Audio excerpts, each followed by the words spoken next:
seniman-seniman het berarti enak iya. Iya terkait Iki Mas Prai. itu apa nanggrek apa Gak mesti Mas. Toge belum tentu loman. Assalamualaikum, salam sejahtera, bahagia, sehat, semangat buat kita semua.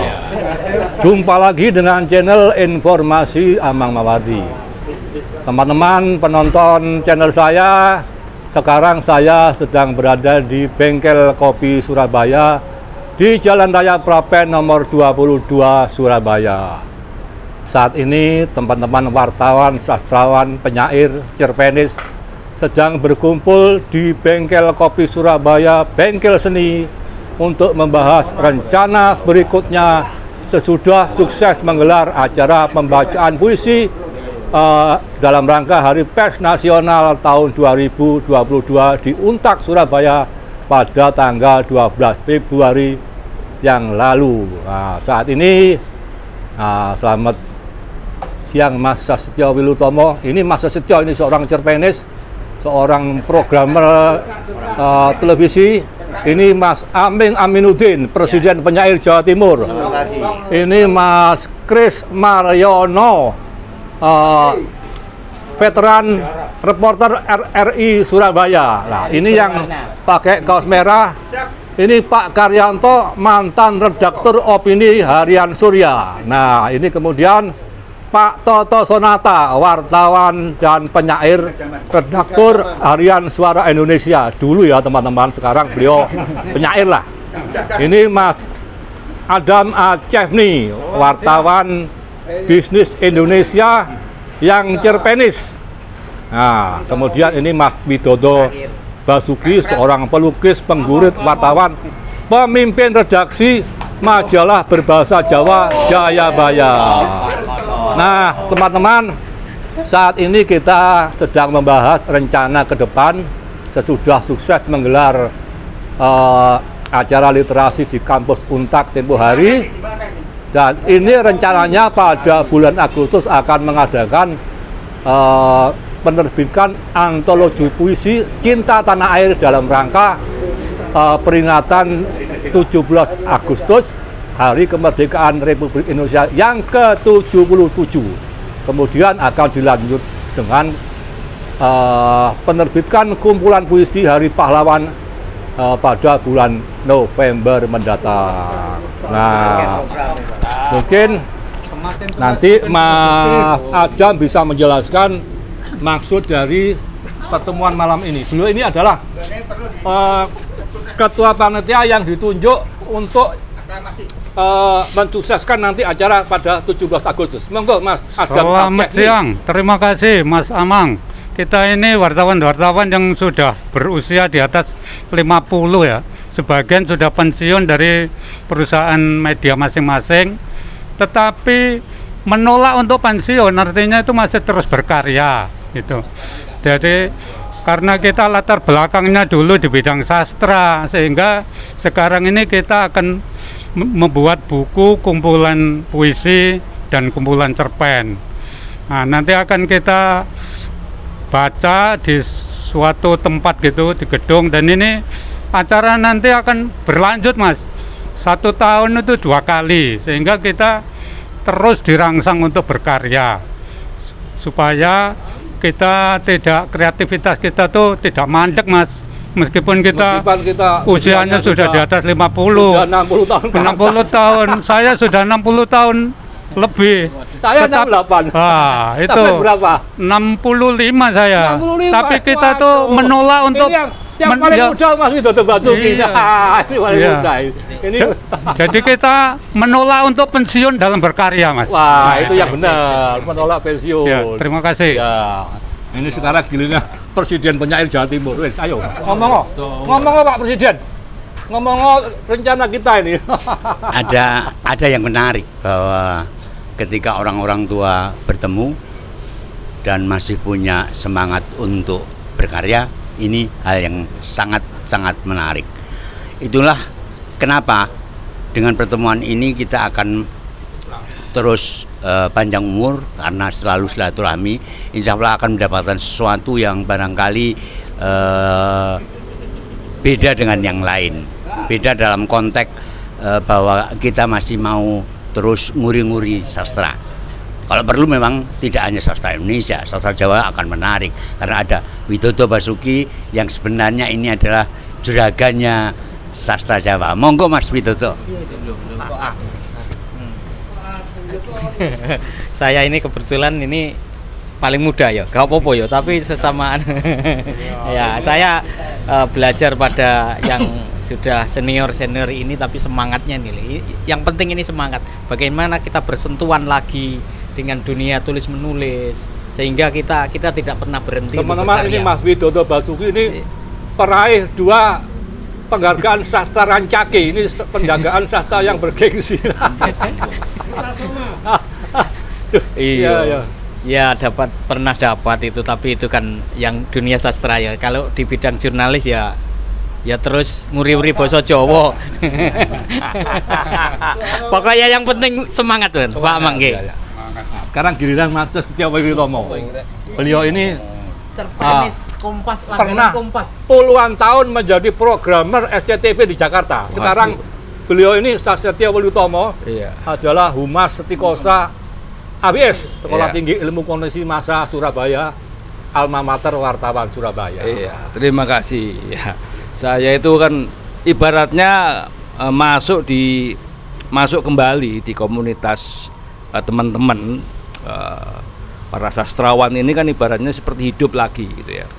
Setelah sekian beberapa puluh tahun ya saya di Jakarta berkecimpung dengan dunia televisi, dunia yang ya kayak gitulah ya, dunia televisi. Jarang sekali bersentuhan dengan dunia sastra dan kecuali dunia rock, dunia jazz dan sebagainya. Nah, sekarang masuk lagi ini tentu saja menjadi sangat pemicu ya supaya kita berkarya lagi, karena kan karya itu kan tidak akan pernah selesai ya. Kita berkarya itu kan tidak mengenal usia, sampai ibaratnya sampai meninggal dalam keadaan menulis pena ya di depan laptop itu kan ampuh ya kan gitu ya saya kira gitu ini makanya ini perlu kita dukung ya. Terima kasih Mas Setio. Sekarang giliran Pak Toto Sonata, wartawan senior, penyair, mantan redaktur Harian Suara Indonesia yang pernah ditahan pada tahun 78 karena menentang rejim. Ditahan bersama Pak Agil Haji Ali. Ya. Saya kira menulis itu semacam terapi bagi kita.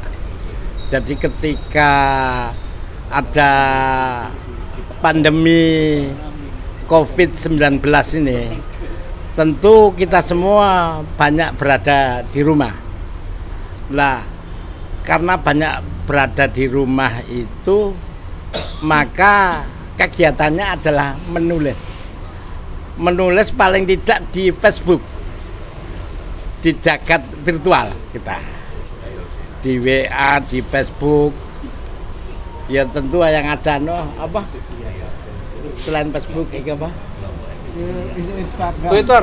Instagram, Twitter. Saya kira itu ada kelebihannya juga. Menulis di online, di virtual itu. Pengalaman saya puluhan tahun nulis di media cetak, saya nggak tahu siapa yang baca, siapa yang komen, siapa yang suka. Tapi begitu nulis di Facebook, hitungannya menit. Yang like siapa, yang komen siapa, yang saya kira itu. Kalau untuk riset kecil-kecilan, saya kira nulis di digital itu lebih baik. Tapi bagi saya sebenarnya menulis itu semacam terapi. Itu membuat imun. Ya termasuk kisah-kisah kita lah. Saya kira itu. Pak Toto itu. Tolong kita keluar. Oke. Sekarang giliran Mas Kris Mariono. Nah, ini Mas Kris Mariono ini yang kemarin sukses menggelar penerbitan antologi puisi Kutulis Puisi ini dalam rangka Hari Pers Nasional tahun 2022 yang digelar di kampus Untak Surabaya. Ini monggo Mas Kris Mariono, mantan reporter RRI Surabaya. Terima kasih Pak Mang. Ya, untuk kegiatan di Untaknya sebagai kegiatan uji coba bagi saya sendiri untuk menumbuhkan kebersamaan di antara para seniman atau para wartawan usia emas, yaitu usia 50 tahun ke atas untuk berkarya. Dan itu termasuk juga dari iseng-iseng saya atau juga bondo nekat. Karena apa? Kita hanya ingin menerbitkan sebuah buku, dan sebuah buku itu nantinya bisa menjadi monumental. Memang sekarang eranya era digital, tapi kita harus juga mempunyai satu monumental, satu kenang-kenangan bagi anak kita, yaitu buku. Kalau buku sampai kapanpun akan masih ada, tapi kalau HP atau apa mungkin akan hilang. Dan harapan saya kita harus tetap punya satu semangat dan seger waras. Dan seger waras itu seger semuanya dan waras. Waras semuanya. Waras semuanya dan ada cuannya. Terima kasih burung irian, burung cendawasih. Cukup sekian, terima kasih. Sekarang yang terakhir Pak Karyanto. Nah, ini mantan redaktur opini Harian Surya. Ini saya kalau menemui kata-kata sulit yang gak ngerti artinya, penggunaan struktur bahasa, saya banyak bertanya kepada Pak Karyanto. Monggo Pak Karyanto, bagaimana pendapat Anda tentang rencana kita selanjutnya ini? Wah, pendapatan saya, ini luar biasa ini. Saya mestinya nggak pernah ikut berpuisi. Mau nggak mau harus putar otak bikin puisi. Dulu waktu kerja satu kantor dengan Pak Amang, ada Mbak Tini, Frida, mereka kan penyair ya. Saya sering ngeledek nih. Jadi setiap apa gitu mesti saya ledek. Oleh siapa gitu? Oleh Amang mah.